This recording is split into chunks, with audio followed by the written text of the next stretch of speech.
You are experiencing the Knuckleheads of Liberty podcast. It is June 11th, 2025, and welcome to the Knuckleheads of Liberty, where we are bringing you the people and the organizations fighting for liberty around the country and in your region.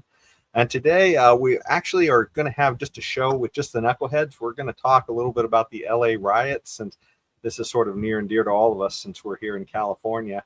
We're going to get into a little bit of the history of sort of how we got here, talk a little bit about the clash between, big time politicians, Trump and Newsom, talk a little bit about what peaceful protesting is, and we'll talk a little bit about maybe some of the games we see happening with the media and all of this as well. But before we get into any of that, let me introduce you to our panel. In our lower left-hand corner, we have our screaming eagle of freedom, Tim Everett. He is a pilot in the state of California. In our lower right-hand corner, we have Leon Brathwaite, last word in Liberty. He is a retired engineer in the state of California. And my name is Jason McPhee, and I'll be your host today.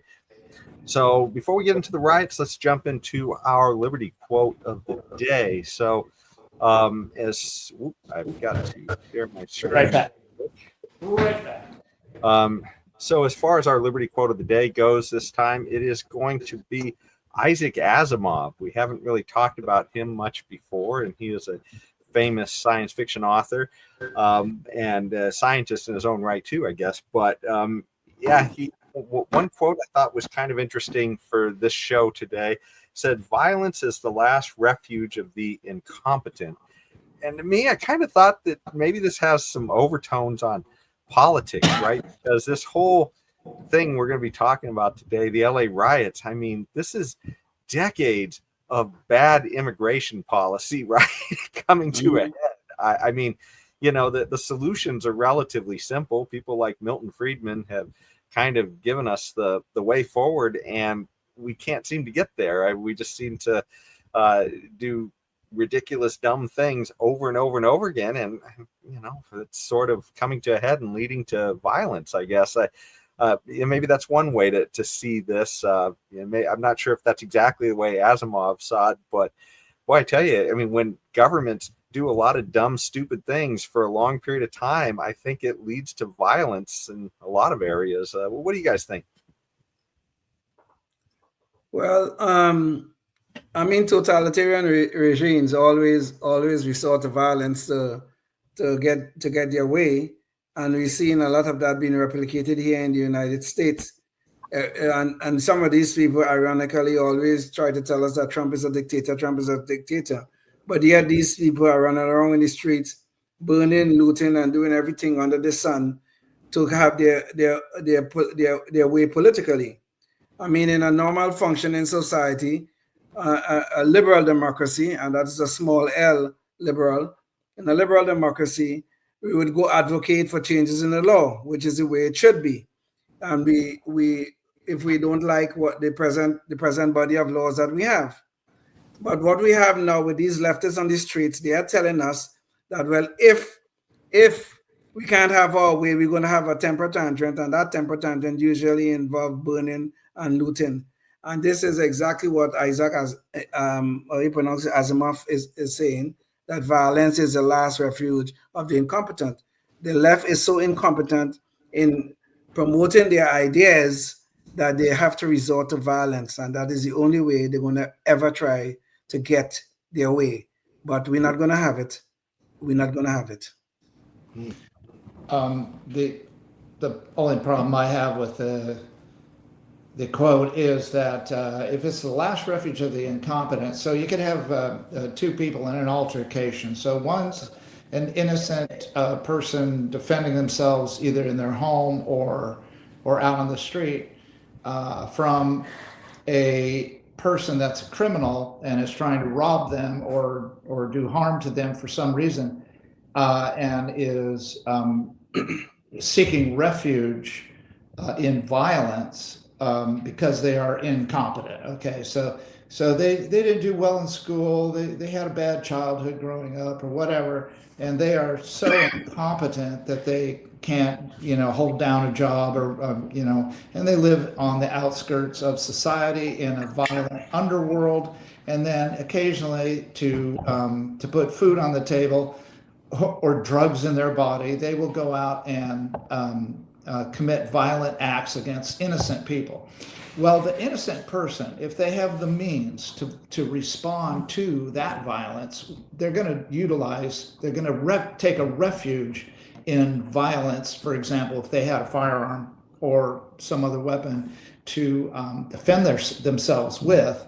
So they are going to take refuge in that, but not because they are incompetent. So it's just a one-size-fits-all statement, and it's a universal statement. So I disagree with parts of it and agree with parts of it. That's Well, I have a problem with your response, Tim, because self-defense. I'm using the scenario that you just laid out. Self-defense is a universal principle that has nothing to do with the incompetence of the person engaging in self-defense. If you have to defend yourself, you have to defend yourself. That is a universal principle. You have to protect your home, protect your family, and all these sort of things. Mm-hmm. I don't think that is what Isaac Asimov was alluding to. He was talking about the people who have their totalitarian tendencies. And this is what he's talking about. And I think this is what is being played out on the streets of Los Angeles right now. Well, I would agree with you that he's probably not thinking about self-defense, but I am, because violence is used by the defender. That's you can't call it anything else. I mean, it's severe violence against the person that's being violent against you. So I'm just saying that it's just as a general thing. I guess I'm poking holes in it, and I'm sure that he's not referring to a self-defender, that they're incompetent. But he has this one-size-fits-all definition of violence that I don't think fits all. It fits some, but not all. Yeah, I kind of felt like he was kind of saying if you are incompetent, then you're very likely to wind up in violence at some point.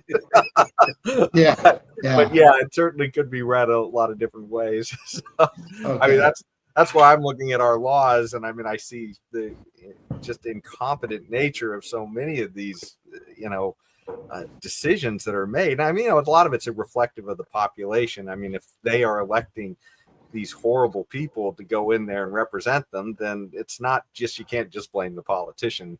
At some point you got to blame the people who put them there too. But I mean, look at California. I mean, my goodness, the people we keep re-electing. We had a chance to recall Gavin Newsom several times, and people still put him back there. So, it's now if he would have said violence is the result of incompetent government, then I would say, yeah, definitely. Yeah, maybe Asimov needed to get a little more like Heinlein, I guess, and move a little toward the libertarian camp. Certainly not for my sake. Well, anyways, let's jump into the riots and some of the violence that's going on out there. Maybe we can spot some incompetence too while we're at it on the show. Oh, there's a lot of that there, man. There's a lot of that there. Yeah. So that's going to bring me to this article from Al Jazeera. So everybody in the world is seeing the incompetence that's going on in California right now. But this is sort of a little blow up of some of the things that happened there to lead to it. But we actually have a video too. So we're going to use that to kind of give you a little bit of flavor for what's going on there. And, it's maybe a day out of date or so. So maybe some new stuff has happened today, but this is pretty close. So, Leon, I'm going to play KOL 1 here. So let's go. It was a far different scene over the weekend. Protesters setting off fireworks right there. Police officers right nearby. A line of self-driving vehicles set on fire. Crowd shutting down the 101 freeway downtown. LAPD officers trying to move them off. Tonight, 700 Marines are on their way to the streets of Los Angeles to assist the National Guard and law enforcement tamp down violent clashes with protesters angry over the Trump administration's immigration policies and arrests. Over the past 72 hours, pockets of LA descending into chaos. Protesters setting cars on fire, dumping bikes and scooters on police cruisers on the highway. Law enforcement firing hundreds of flashbangs and non-lethal projectiles and making dozens of arrests. And of course, as always in places like California and New York, we get the looters showing up. I have declared a local emergency and issued a curfew for downtown Los Angeles to stop the vandalism, to stop the looting. Many businesses have now been affected by or vandalized. Last night, there were 23 businesses that were looted. The curfew is necessary, a necessary measure to protect lives and safeguard property following several consecutive days of growing unrest throughout the city. Since Saturday, we've seen a concerning escalation in unlawful and dangerous behavior. Well, so as you can see, this is riot is tied to our immigration policy, and it has to do with the enforcement of it, and that seems to be what is driving a lot of this. And of course, a lot of people are upset about the fact that Trump is going in there and using, I guess, a lot of force in a sanctuary state to go and remove people. But this is a problem that, as we talked about, incompetent government, that has been brewing for a long time, and sort of the court came off during the Biden years, I think, as far as the numbers that were coming in here. So I did want to play a video too to sort of refresh people's understanding of that. And before I show the video, there is a chart here.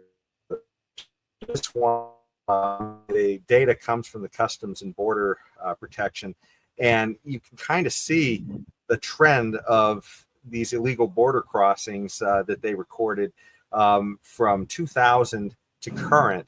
And what's just absolutely unbelievable is you look at, in the Obama-Trump years, the numbers were actually fairly low. And there was a spike near the end of the Trump years. And then he sort of put a lid on that with remaining policy. But when he left and Biden and boom, we have huge numbers right here, right? So let's kind of show what the impact of those big numbers were during that period of time. Thousands of migrants intent on reaching the United States spent Christmas walking toward the U.S.-Mexico border. Primarily from Central and South America, they had gathered for months in Tapachula, a city in Mexico's southeast state of Chiapas near the border with Guatemala. That was the starting point for the caravan's journey north. So that was just an example of one of many migrant caravans that had come through Mexico to our southern border. Now let's take a look at some of the chaos that was caused once those migrants got to our border. And of course, almost all this was happening under Biden. Back here at home to the crisis at the southern border. Record numbers of migrants crossing over this week. And our team was there today as busloads of migrants were released onto the streets in Arizona. Our Julia Ainsley is there. Tonight, Customs and Border Protection overwhelmed by an unprecedented number of migrants crossing the southern border. Nearly 50,000 undocumented migrants crossed in just 4 days this week, shattering records never seen before. The record levels pushing border stations past capacity. In Eagle Pass, Texas, migrants crossing dangerous waters and waiting by the hundreds to be taken in by Border Patrol.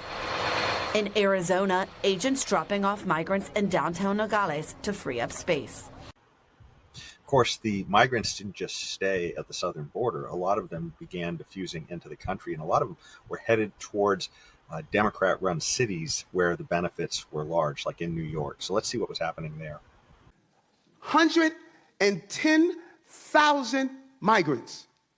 We have to feed, clothe, house, educate the children, wash their laundry sheets, give them everything they need, health care. And this team here, we stated, let's do everything possible before we have to push it out into neighborhoods and communities. Month after month, I stood up and I said, this is going to come to a neighborhood near you. Well, we're here. We're here. We're getting no support on this national crisis, and we're receiving no support. And let me tell you something, New Yorkers. Never in my life have I had a problem that I did not see an ending to. I don't see an ending to this. I don't see an ending to this. This issue will destroy New York City. And how is Biden handling all this? Well, he put Kamala in charge. Do you have any plans to visit the border? At some point, we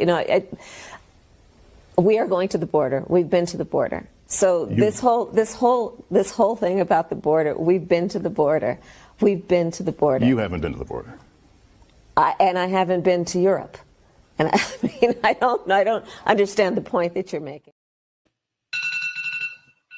So there you go. That's that is in a nutshell, what our recent policy has been like on immigration. Hey Tim, your phone is sideways there.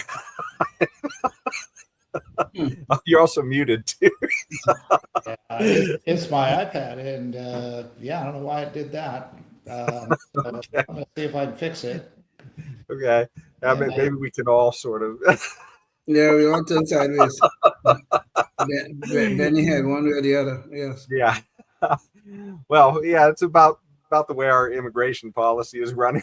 I guess it just spun to his computer while he was. But I've got to read. I got to go out and come back in. It did this yesterday, so I'm gonna leave and come back. So we'll see you again, you'll have to let me back. Yeah. Okay.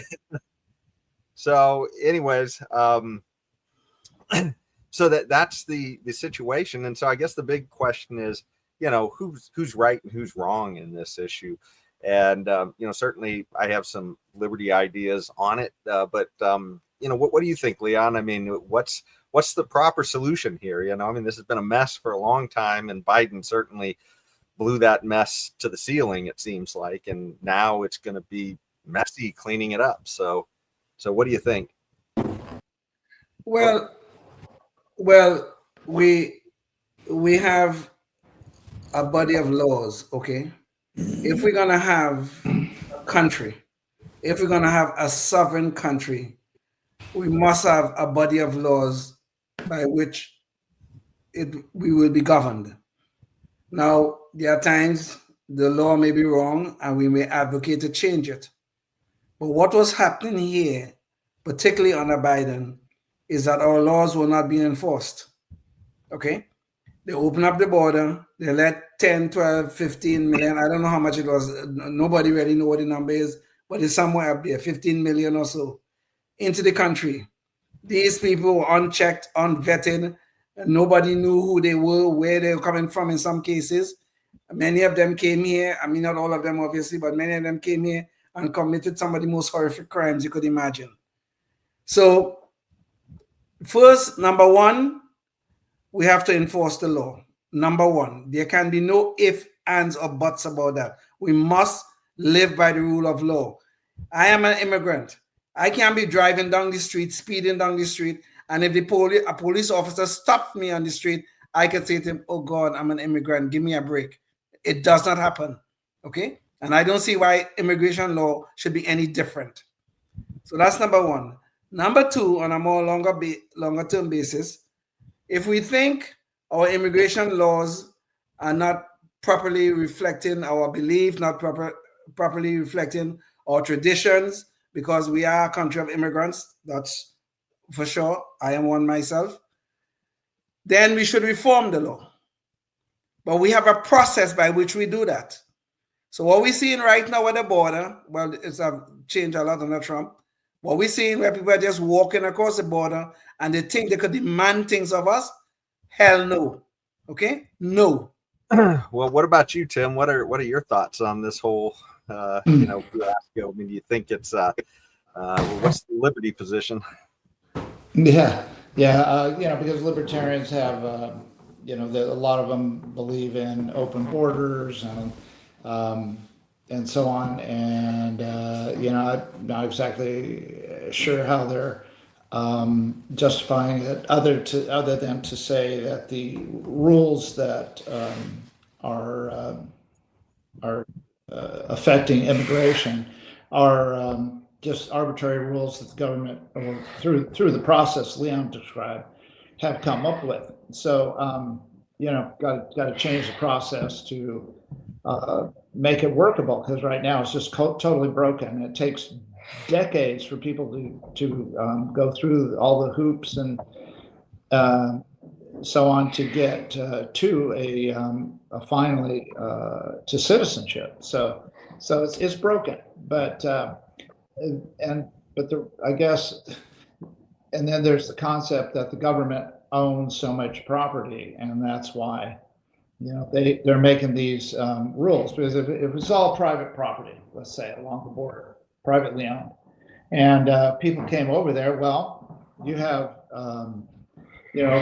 and no one would complain about a private landowner restricting access to his land, right? Nobody would complain about that. I don't know about that, Tim. There's an awful lot of people who are farmers and ranchers who have been on the border who have complained. Some real problems. Yes. Yeah, that people have come over who are armed and everything else, and sometimes a lot better armed than they are. True. Yeah. But nobody would say that the farmer. What I'm saying is that nobody would say the farmer has no right to police his land, to try to keep people out and try to get people out, that are there on his land, right? I mean, I don't think so, Tim.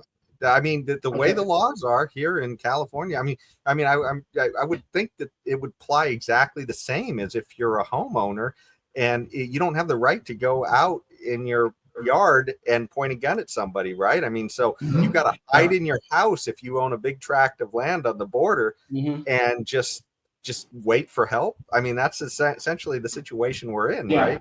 Right. Yeah. So I mean, it's hard for a single landowner that owns a lot of property to police all the people that could come over. It's just this huge problem, and I think it obviously looks from the graph as though it was perpetuated by breaking the law on the Biden administration by going out. Oh, look at that! This I don't know what happened over here on the left back in 2000. I mean, that's a lot of immigration there too. What does that represent? Who was president then? Well, that would have been the transition from Bush to 2020. That's from Trump to Biden. No, 2000 is from 2000 would have been Bush was coming in from who was before Bush? Was Clinton to Bush. Yeah. And so I don't know what was going on to have it so high then, and then so we have Obama and Trump on the 2015 era, and even before 2010s, and then through to 2020, and finally here comes Biden, and boom! Look at that big, huge amount. Well, that's breaking the law there. So, it's one thing, and then once you let them in, it's much harder to get them out. So, a huge problem. Cause, obviously, you can see what the cause is. And here we are. Yeah. So it was caused by the Biden administration not enforcing the law. Quite frankly, that's what happened. Yeah. Well, not only not enforcing the law, but deliberately, weren't they shipping people up to sanctuary cities all over the place with buses? Planes? Well, they were flying people into the country, yes, and from the border. They were taking people all over the place. They were absolutely. Okay, so that's blatant disregard and breaking the law right there. Well, but I was saying they didn't enforce the law by stopping these people at the border, which they should do, which is what is happening right now. Yeah. Okay, but they went beyond that too, and yes, they did. People, and so here we are now. Okay, so now what are you going to do? And well, let me give you guys the scale of what some of these numbers are. According to the Los Angeles Times, it's a little bit. This seems to be a little bit dated of a story back in nearly 10 years old, but they were saying 1 in 10 California workers are in the country illegally. That was then, when these numbers were a lot lower on here. So It's funny. I think I had heard Ben Shapiro quote the Los Angeles Times for a more recent number that talked about 1 in 10 in California, I think, or something like that, being illegal migrants. So I don't know, maybe he's referring to the old number too. I don't know, but this is kind of crazy size numbers, right? And certainly it's got to be a lot bigger after this large spike here. But yeah, so I mean, it's just absolutely nuts, right? That we had these huge amounts of migrants. I mean, I think the estimates are anywhere from like 10 million to 20 million people who are illegally in the country, and our population is around 330 million. So, we're literally talking about, it's over 5%, right? Yeah. So that's. So what's the emphasis on COVID-19 pandemic so record high? So what are they saying by that? That what people thought they could come here and not get COVID? Is that what they're trying to say? I don't get it. Well, I don't get that reference either, quite frankly. Okay. Yeah, maybe they're just putting a line there to show what happened during COVID, because it was such a big event. And it's funny because it was going down, and that's from the Trump's Remain in Mexico policy, I think, going on there. So yeah, it's just nuts. But, well, this article claimed not to be non-partisan, non-judgmental, I guess, and they didn't make very much they didn't allude to who was president at the time. Whether it was a low number or high number, they didn't do much of that. So somehow or the other, they're trying to, I guess, explain what happened without saying what policies were firmly in place at the time. Trump was, I want the wall, I want to keep people out. If they want to come in, they have to do it the legal way. Biden was, let's just open up the damn thing and let everybody walk across the border. And I think this article is just trying, I guess, I don't know, good or bad, to stay away from the obvious politics involved in the change of policy that led. Well, Leon, let me break in real quick, because we're running out of time on public access. So if you're watching on public access, you're going to have to go online to catch the rest of the show there and hear my thoughts on it as well, because I'm just about to give those. But Leon, did you want to finish your thought? Yeah, so I just saying that the article, I was trying not to, I assume, not to be partisan in terms of saying who was president when you see the high numbers or when you see the low numbers and that kind of stuff. Well, my thoughts on this, I mean, to me, the libertarian position is we're not against immigration. We're just against socialism and people transferring stuff from tax-paying citizens to, people who, maybe have no meritorious cause to that, right? And so I wanted to bring up a quote from Milton Friedman here, and we've used this before on the show talking about it, but he says, there is no doubt that free and open immigration is the right policy in a libertarian state, but in a welfare state, it is a different story. The supply of immigrants will become infinite. And I mean, I think what we see Milton Friedman saying is exactly what we saw Mayor Eric Adams in New York saying, is that, hey, they're going to feed, they're going to close, they're going to house all these people. And hey, guess what? The supply is huge of people. They got hundreds of thousands of people coming there because there's a lot of free stuff there. And that's the problem, right? Is that if you get rid of your social welfare state, or, at least restrict that toward immigrants who are coming in until they become citizens, then there won't be that perverse incentive. And, we covered another story recently here on the show where we talked about Gavin Newsom giving free health care to migrants. And he did this last year, I think. And, he said it would pay for itself. And lo and behold, it punched over $3 billion hole in the budget. And, I think they're looking that they're going to have to close like a $12 billion hole this year coming up. So it's absolutely nuts that these people don't learn that if you offer all of these socialist perks, it doesn't, you can't just open the door and say, hey, everybody can come in, which is a shame, because I'd much rather see people who want to come here and work and have relationships with people that are, honest relationships. We want that, right? So that's, just kind of horrible that, socialism ruins everything, I think is what this is a story of. And that's where we're here. We've got an ugly mess, all these people, and, it's going to bankrupt the state to take care of them all. So, that's kind of my thoughts on it. I just wish we'd come to our senses and get rid of socialism. So. Well, let me say this. Governments always tend to socialism. They always do. Okay, always. There are no exceptions to that.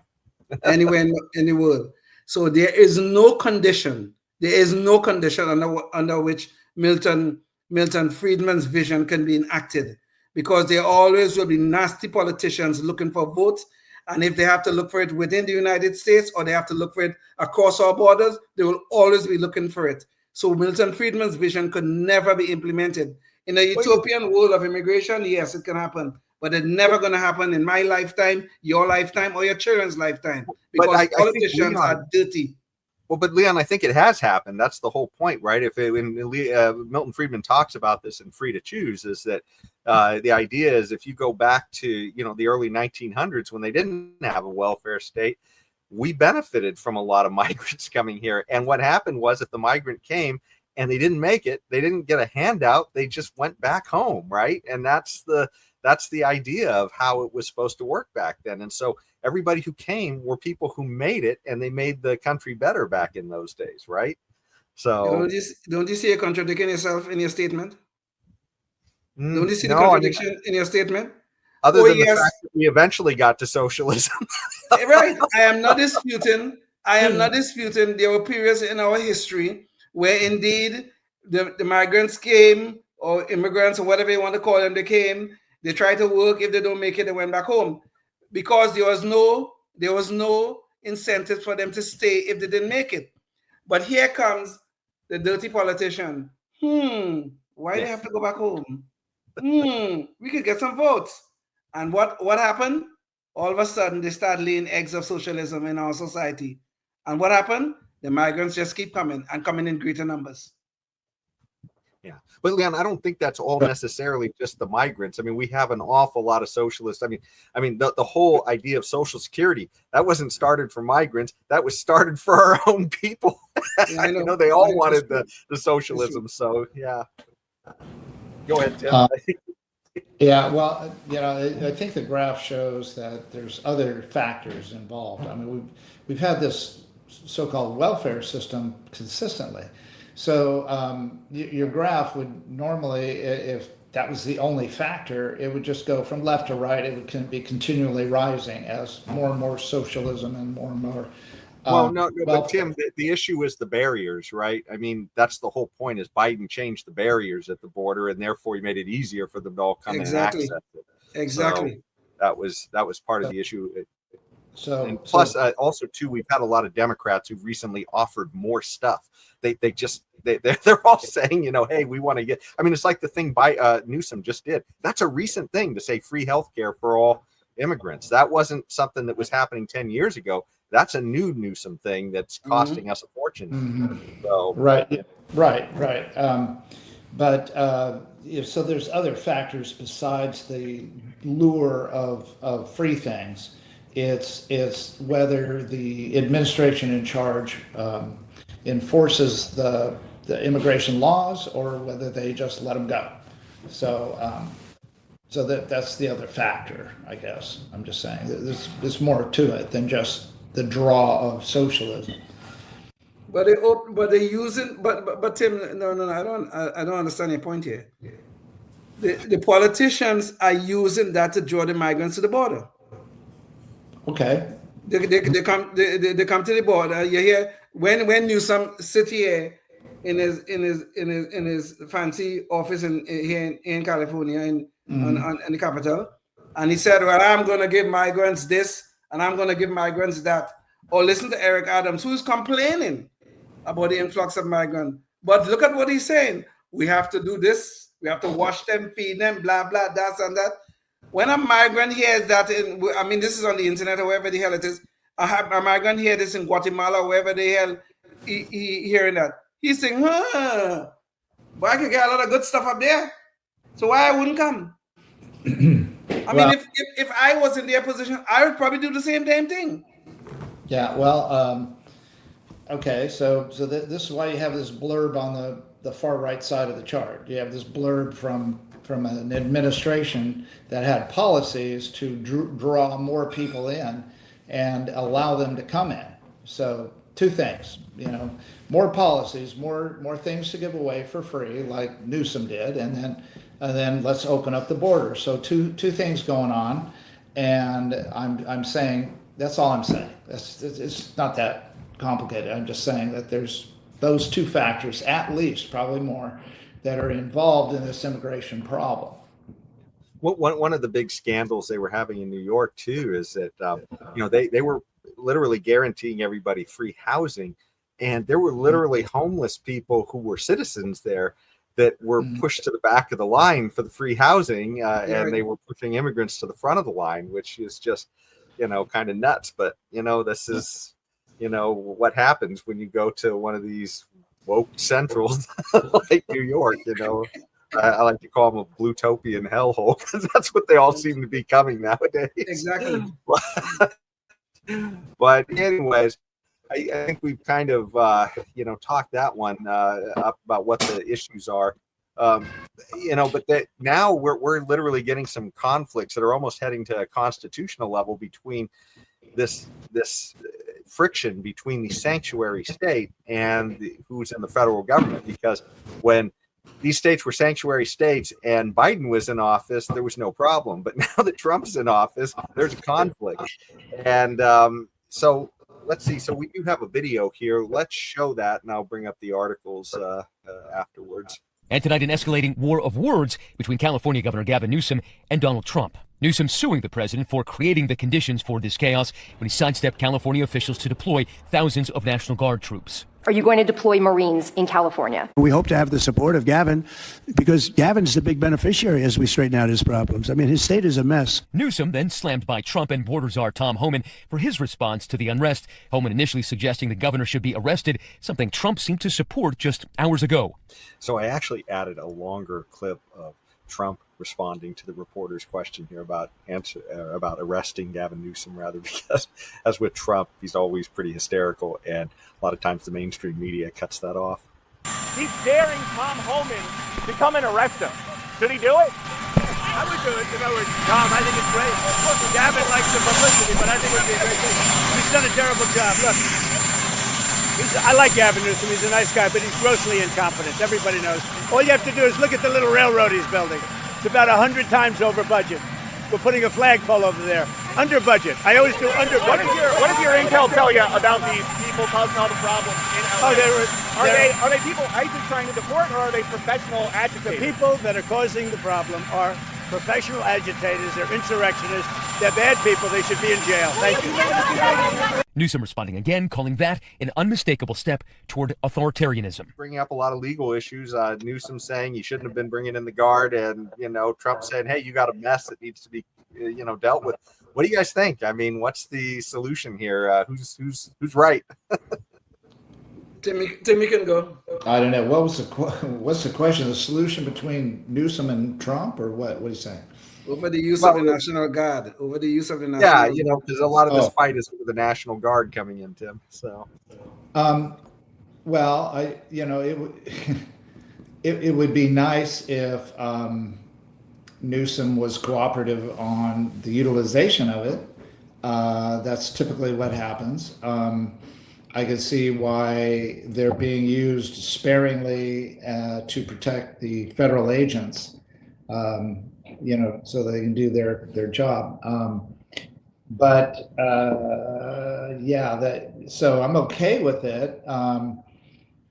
Generally, and Trump had to fall upon Title 10 which is a limited use of, I think, they're not arresting people.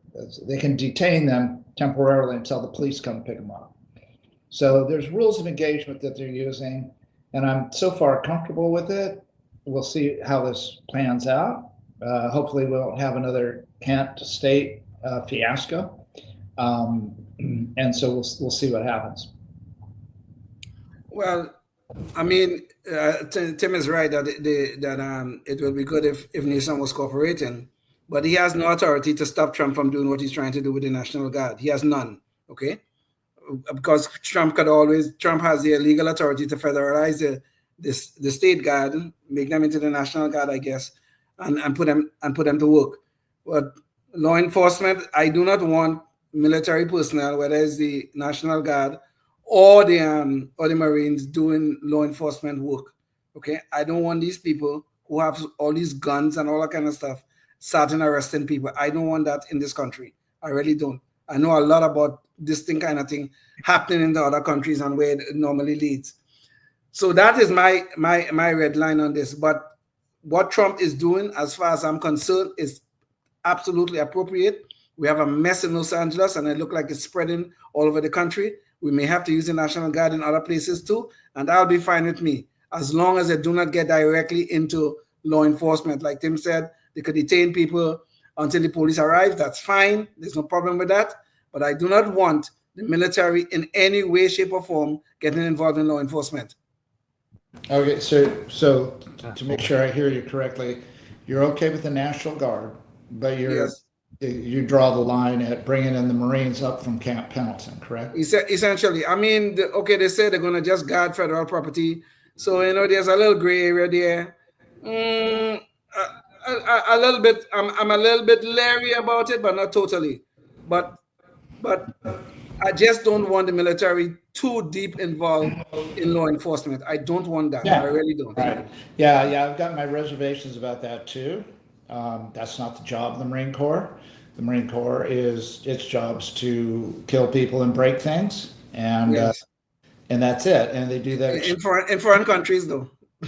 In foreign countries, not here. Yeah. Well, here, if someone invaded us from a foreign country, okay, that's true too. You're right. Yeah. You're right. So if foreigners came here, then they could put defense, and that's all hands on deck stuff. That's even the militia, all the way to the unsworn in militia from the militia days.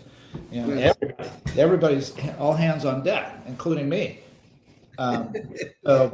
Me too. Yeah. With my half blind ass. Yes. Yeah. Don't expect me to move very fast. True. Same thing here. Yeah. I hope they don't expect me to operate in the dark. Well, yeah, exactly. We're gonna lose that one. We're gonna definitely lose that one. Yeah, somebody's gonna have to carry my ammo. I will say this about the Trump administration. I mean, they do some innovative things with some of this stuff. I'm not so much thinking about everything that's happening in LA, but one of the border things they've done with the military is they've literally decided to set up temporary military encampments next to the border so that it invokes new laws when a migrant comes across in those places, because now technically they're on a military base. Yeah. So I mean, these are some of the things that he is doing that is sort of a creative use, I guess, of the laws, I guess, to help stem this problem. But I tell you, this is something I've been saying, and I've mentioned it to Leon before. I think I mentioned it on the show. I've certainly posted it on my social media. But since Trump got elected, I mean, I've been saying the way that they should have approached this problem is just to address it in the red states and drive the migrants toward the blue states, because this is exactly the problem that we're seeing. The people in the blue states are united against Trump. They're triggered to anything he does. They're going to fight him on. They're sanctuary states for the most part. And why not simply have positive stories about working with local law enforcement in the red states, so that it's a cooperative effort to get the worst people out of there. And then essentially you're going to send a signal to drive people voluntarily, like the way that they were going to New York before. Well, they'll go a lot faster if they know now that the federal government is working with Texas and Florida and all these to round people up. And then these blue states will be confronted with their terrible policies, right? I mean, it'll all be just like Eric Adams in New York City, where he's saying, hey, we can't handle the numbers, right? Well, maybe you change your policy then, right? I mean, they'll be confronted with their own terrible policies. Well, Yeah, that's a good idea, but there may be, I don't know, this is just a hunch, but there may not be a whole lot of people that are in the red states that are illegal. No, that's not true, Tim. Almost all Texas, half of the states are border Texas, and states. well, Arizona is a kind of purple state, but Texas has a lot. Arizona has a lot. New Mexico has a lot. In fact, this was part of the strategy that they thought Biden and the Democrats were doing, is that they thought they were trying to overload those states with people who would become Democrat voters. Yes. So that's why Abbott and DeSantis were trying to ship them to blue states. Yeah. So that they could, even he shipped a busload to Martha's Vineyard, and they declared an emergency. Oh my goodness gracious! How could we have this in our wonderful democratic enclave? No! Let's ship them out. Yeah, the great heroes of Martha's Vineyard who made 50 migrants disappear in one day from their island sanctuary. They were so efficient. They were so efficient in it. There was another instance that I think they could have done differently. Okay, there's this lady, a Chinese lady, been here over 20 years. So this is not from Biden. And she was loved by the community, worked in the local restaurant as a waitress or something. And anyway, she's been picked up by ICE, and now nobody knows. I don't know what her story is now, but that's not the problem. Okay, the little old lady's from China. Maybe she's here illegally. Okay, put her back on the back burner for a while. You got more important people. Okay, go after the cartel members and the MS-13 guys. Okay, don't go after the little old ladies. All right, that's what I'm saying. It wastes resources and it pisses people off. No, Tim. Okay, the woman is here illegally. Okay, fine. Okay, I know she's been here a long time, but that says nothing. She's here illegally. However, though, just to be clear about the policy, they are going after the hardened criminals. That is what they are doing. They're going after hardened criminals. They're not going after people like this little old lady. But what happens is that if they go after the hardened criminals, in the process of doing that, they encounter somebody who might be here 10, 20 years. If they're here illegally, then they become part of their pickups. They will pick them up. So it's not that they're going after these people. It's that these people might be next door or someplace around or whatever, and they end up part of the dragnet. Do you know that for a fact? I mean, these are just. I am telling you, people. That is their policy. That's how. That is their. As a matter of fact, Tom Holman said that on TV, on national TV. Who said that? Tom Holman. Tom Holman. He's the director, the czar of the border efforts, but of ICE efforts. But okay, meanwhile, this lady's taken up a cell. Okay, occupying a cell, eating food. The cell could be occupied by somebody really dangerous that was here only for 1 or 2 years, right, under the Biden administration. Somebody, but she's taken up space. Okay, I don't know. To me, it's a waste of resources. It's typical government waste, and it's counterproductive again because it pisses people off, and it does more harm than good. You're right. Technically, they could all take them out, and she could be sent back to communist China. I wonder how that would work out, and maybe that would be fantastic. Maybe we could all go hip hip hurrah. This lady from China is going back to China where she belongs, and because she's here illegal. Because Lord knows we have no way for her to become a citizen. That works, right? Well, Tim, the only issue that I would push back on here, because I largely agree with you, I just think the problem gets fixed if we get rid of socialism. Then we get people coming through the gate, and then we know who's here. Part of the problem is that you're imagining that we know even who all these people are. Biden literally just handed them phones and let them in. I mean, this is the problem. There's people who are terrorists and other people, and it's like we don't even know for sure. So go after them, not the little old lady. No, I don't. They did not go after the woman, Tim. I can guarantee you that they did not go after the woman, but she became part of the dragnet because she was close to somebody who was here illegally that they were actually looking for. She's in jail. I think they went after her, Leon. No, she's in jail. No, Tim. No. No, she's not in jail. She is in jail, but they did not go after her. Okay, Tom they went after her Homan and- said Hey. more than once on national TV what their priorities are. Okay, It's the hardened criminals and the okay, terrorists. Great. That's what they're looking for. They didn't. But if they find somebody else in the Yeah. process of doing that, they're gonna take them. Oh yeah, I see. So that's not going after him though. Okay. It sounds like going after him to me. Well, I think there's a confusion here in the sense. I think Leon's saying she wasn't the target of the raid, but she was not. I get that. I get that. But they went after her and put her in jail. Okay. End of story. Plain as that. Okay. I get that they weren't targeting her. They didn't get up in the morning and go, hey, I heard we have this this lady that's been here 20 years from China. Let's go get her. No, I get that. Okay, come on. Jesus. Well, but I think this is the issue. At the end of the day, she's here illegally, period.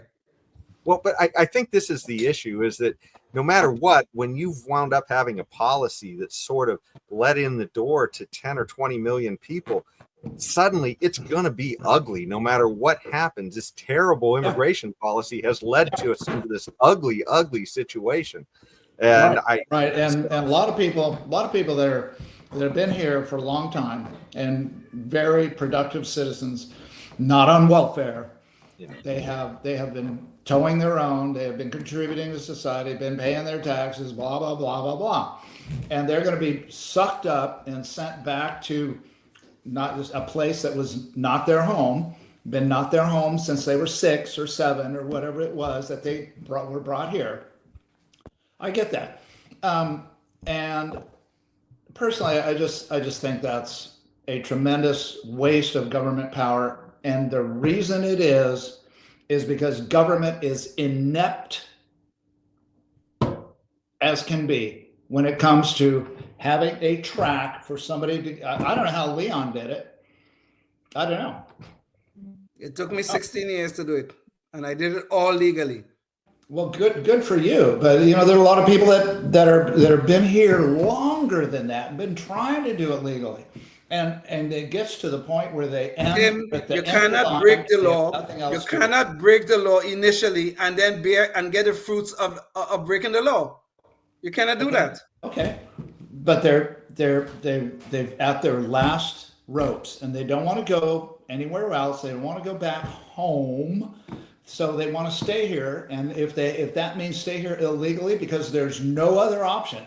Here's their deal. Here, what would you do, Leon, back in the day, back at year 15, and somebody gave you a roadblock and say, hey, Leon, guess what? You're going to be illegal from this point on. You have a choice: stay here illegally or go back to Trinidad and Tobago. What would you have said to them? What would you have done? Tim, I'll answer your question. Let me answer your question. I asked you one first. Well, I'm answering your question. Listen. Answer it. No, I'm not going to answer your question, whatever it is. What do you think? I'm going to answer your question. Listen to me. Because you are not answering my question. So I'm going to answer your question. So listen. Answer it. What would you have done if back in year 15 they would have told you that? Just keep quiet for a second and answer your question. Yeah. Okay. I think we've got a civil war here. Go ahead and ask it. I will not answer it. Ask away. Tim, are you hearing properly here? Are you hearing properly? Yeah, I'm hearing you say. Just keep quiet, and I'm going to answer your question. Just keep quiet. I'll answer your question. Ask it. Okay. Not ask. Answer. Okay. Oh, answer. Okay, I'm not hearing. You're not hearing. Thank you. Okay. Answer. If I was put in that position, more than likely, I would have chosen to stay. However, I would be fully aware of the potential consequences. It's just like if I'm an immigrant, I jump in a car without a driver's license, I'm driving down the street at 50 miles an hour or in a 30 mile per hour zone. When the policeman stop me, I'm not going to tell him, oh God, I'm an immigrant, give me a break. If I choose to stay here illegally, if I choose that, I must be aware of the potential consequences, and I will live by them when they come to me. Period. Okay, well, that's what these people are doing too. I'm assuming they're hoping for the best, and they're hoping that eventually there will be a way that they can become citizens. Meanwhile, they'll be here illegally and hope for the best. No, that is not what they're doing, Tim. That's not what they're doing. Okay, and you know why I know that? we have people burning down Los Angeles to keep these people here. And they're waving, you know what flags they're waving? Mexican flags in the United States. So no, they're not doing that. They don't want the consequences. So, okay, what Leon's just said, here, let me paraphrase what you just said. You said that these people here that are rioting right now have been going through this long process legally, and now they are faced with a situation that they're either going to have to go back to Mexico, where they have the flags. They got the flag from Mexico. They either have to go back, or they're going to have to stay here and hope for the best. And just to add, a little excitement to their lives, they're going to riot. I mean, that doesn't make sense. That just, look, I know personally. I have no clue what you just said. Let me jump in. Let me jump in here, because I think maybe there's a way to solve this potentially if people are open to it. But what would happen, let's say, if the federal government, because the federal government controls immigration policy, and the problem is that you've got a lot of blue states who just want to be welfare states and hand people other people's money. So what if you've got what if there was some kind of creative solution here where maybe Trump got these people to sign an agreement? If they stay, they can't take any benefits until they become citizens of any type, and then they have a choice, right? And it's an out there choice, and maybe that would be sort of a moral way around this, where hey, you're in here illegally, but as long as you agree that you're not going to be any kind of a drain on the system, that you're not going to take free housing from government, I don't care if it's a blue state or a red state. Okay, once they see that you've taken it, boom, you're gone. At that point, maybe that would be a solution. I bet a lot of people would take that offer, and because a lot of people aren't even using welfare. They're like this lady working at that's the problem, Tim. Restaurant. We say, I think the Cato numbers are all BS on this, because we saw what happened in New York. I mean, we literally saw it. Eric Adams, that Cato is sitting around saying, hey, these people don't cost anything. They're a net benefit to society. And then we say Eric Adams saying, this is going to destroy our city. Exactly. He's a Democrat mayor. Why would he say that unless they were handing out a ton of benefits? So let me add something here. Jason, I want to add something to this thing, this proposal you have about Trump people signing things to say, well, I'm not going to take welfare. That policy is in place right now. Do you know about chain migration? Do you know about chain migration? No. I get all that. They have to revamp all this stuff to redefine what benefits are, and they can't take anything from NGOs. They can't take anything. You can't have any government money essentially going. I don't care if a private citizen wants to hand the money. The issue is the government can't. I'm saying your proposal. There's a proposal right now. It's called Form I-864. Okay, where people sign saying they will not take welfare, and that, as a matter of fact, they hold the person who's sponsoring the immigrant liable if they take welfare and that kind of stuff. And every blasted one of them, well, not everyone, a lot of them do take welfare. Usually, it's like a 3 to 5 year period. You cannot take any kind of welfare, any kind of benefits, and that kind of stuff. And a lot of them do, and nobody enforces it. And that's exactly what's going to happen if you put your policy in place. I don't have the capacity to stay online, apparently. Apparently not. But I came back and you two were calm and had made Yeah, we cool, man. We cool, man. Tim and I will just get into it at times, but we cool. But there's one before we go on, there's one before we leave this whole issue about the National Guard and all that kind of stuff. There's one aspect of this I want to raise.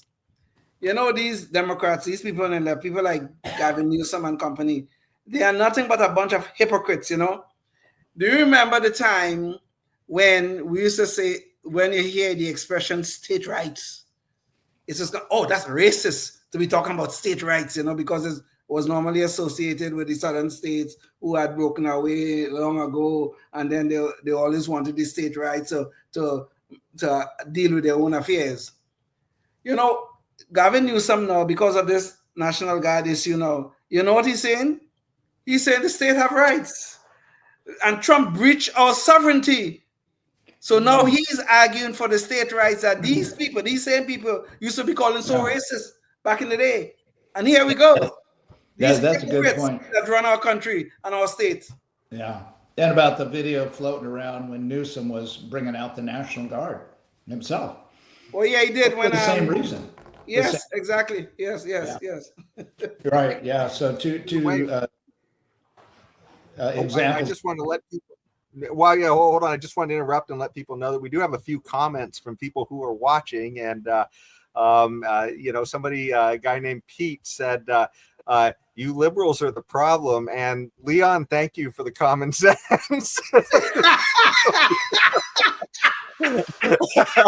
So, and let's see. And then Obama Dad said, let's face it, Biden forfeited the safety of Americans for a hope to sway the balance of voter base in favor of the Democrats. So, and he says there is a solution. Self-report, face deportation. You can get a free flight home and $1,000 and the opportunity to come back legally. Yeah, I think Trump did offer that too. Yes. So, as a matter of fact, Christie, no one who's the Secretary of Homeland Security, is pushing that policy right now. To be honest, she is. Yeah. Well, I tell you, I don't know that we're going to make any more progress on this particular issue, but one issue I did want to talk about, because this is an issue we talked about before on the show. Me and Leon kind of got into it, and I think there's some interesting video here that maybe adds a little bit to that. But it's the idea of what is peaceful protesting, and we have heard a lot of different people saying different things about peaceful protesting. I mean, my goodness, one of the things, let's see, I've got to share screen to show this now because I left, so I have to pull this up again. But so I don't know how many of you all remember, this particular Chiron from CNN, fiery, but mostly peaceful protesting. And we'll talk a little bit more about that in the show too.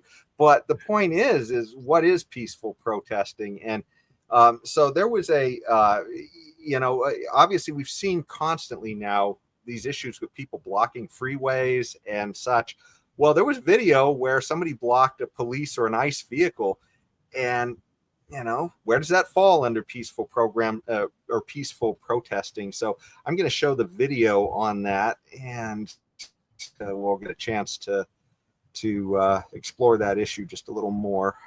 For some reason the protesters had something against Waymos.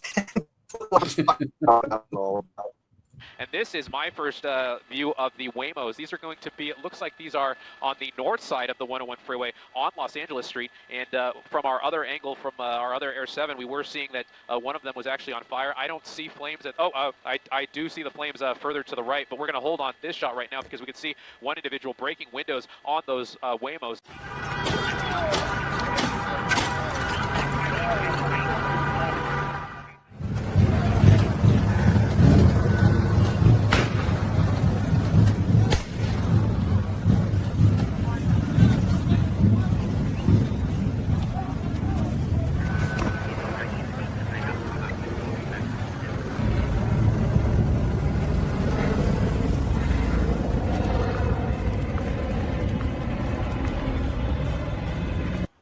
So this pointless destruction of these Waymos for no particular reason, just because these peaceful protesters wanted to destroy stuff, not even looting, just destroying.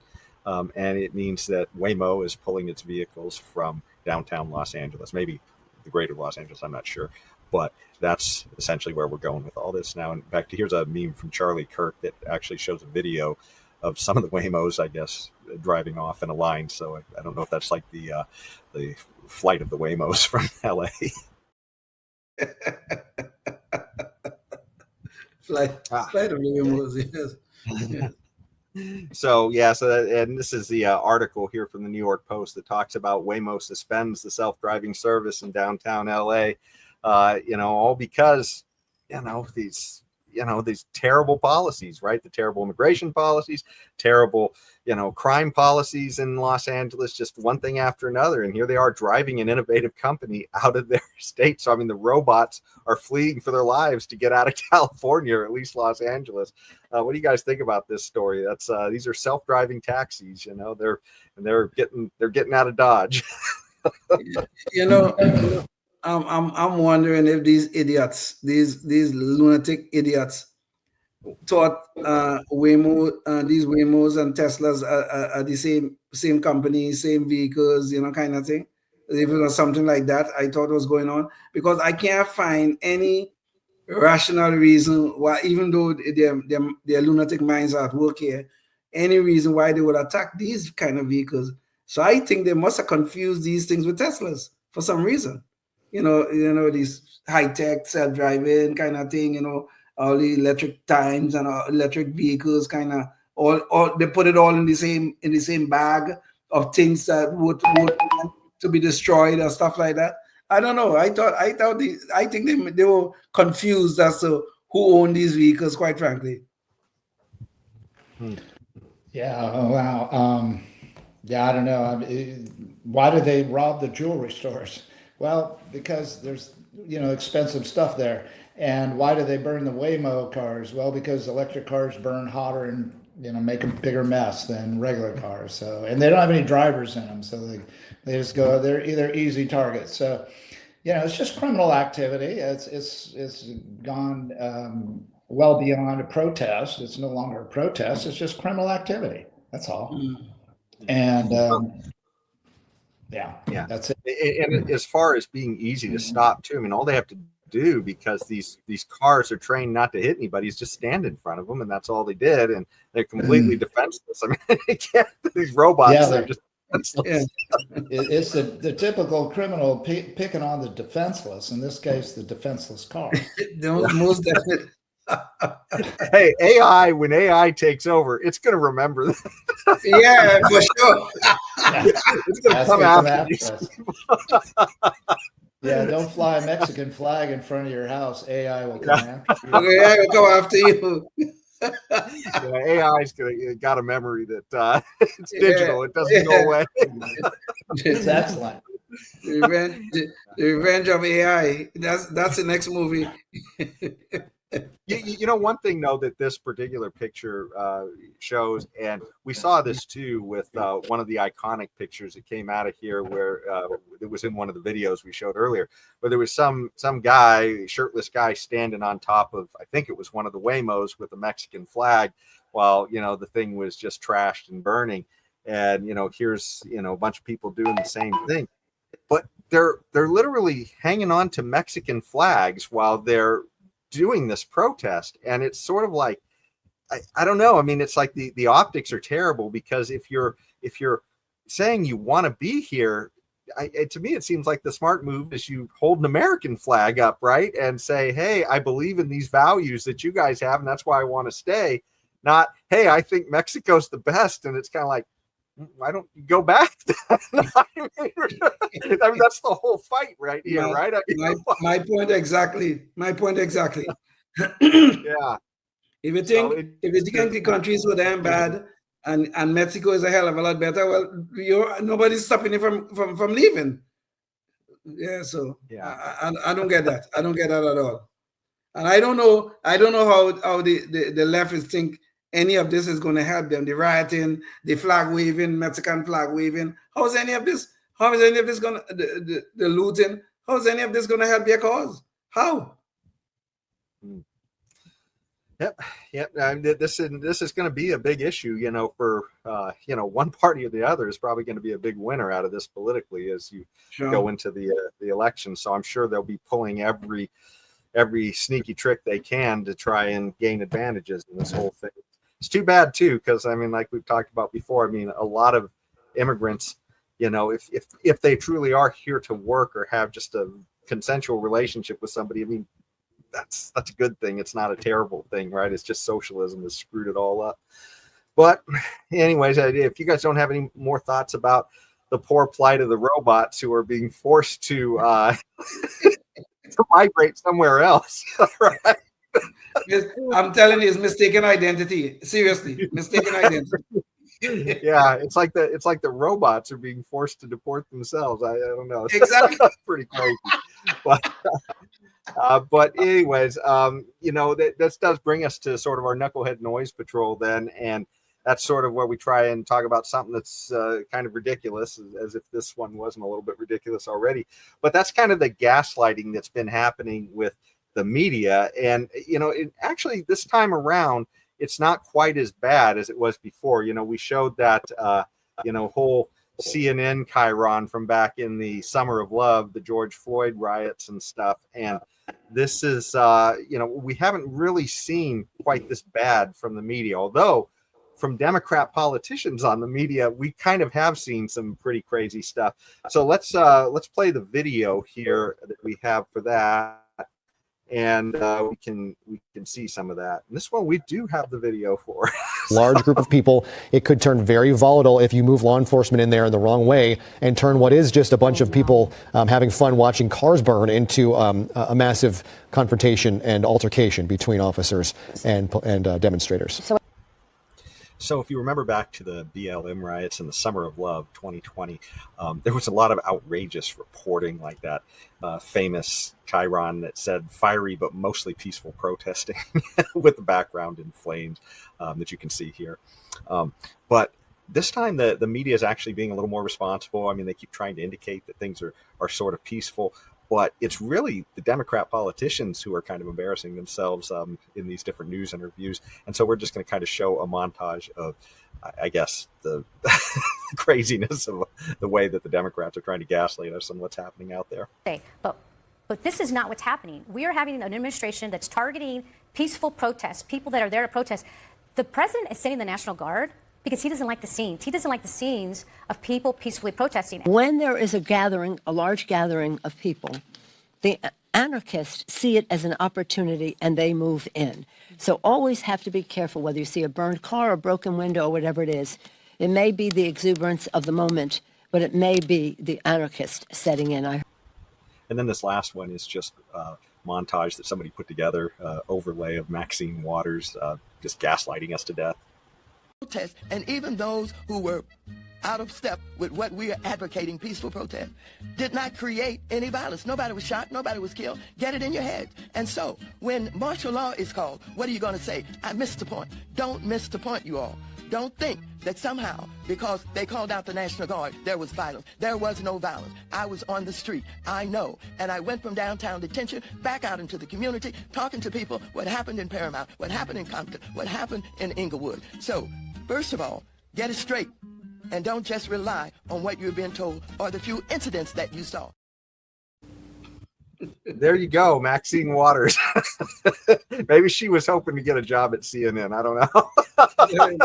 But apparently there was no violence. These people are beyond fantastic, you know. These were the same people who were telling us Biden is just fine. We can't keep up with him. This guy is so sharp, it's unbelievable. And now we know differently, right? Now they're telling us the same thing now. Oh, there's no violence. No, don't believe your lying eyes. There was no violence. How could there be? You didn't see these people just peacefully protested, and you guys just getting all hysterical and bent out of shape. Oh, come on, please. Okay. Nobody was shot. Nobody was killed. Yeah, just remember, these were the same people who told us Biden was so sharp and we could not keep up with him. Okay, just remember that, please. Okay. Well, you know what I thought was kind of funny. Unfortunately, I didn't bring it up, but the Babylon Bee had an article where it said Trump responds to mostly peaceful protests by bringing in mostly peaceful military.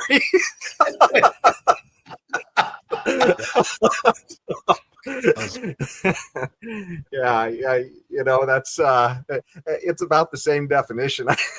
You know, most of the time they're not shooting, right? Right. Yeah, and I saw the one where it's like the Marine Corps, they're mostly peaceful. Yeah. Yeah. Yeah, well, it's funny though. I mean, we would have been nice to have been able to have that conversation about what is peaceful protesting, but we'll save that for another show because I did think there was some good video that would have given us some good discussion on that.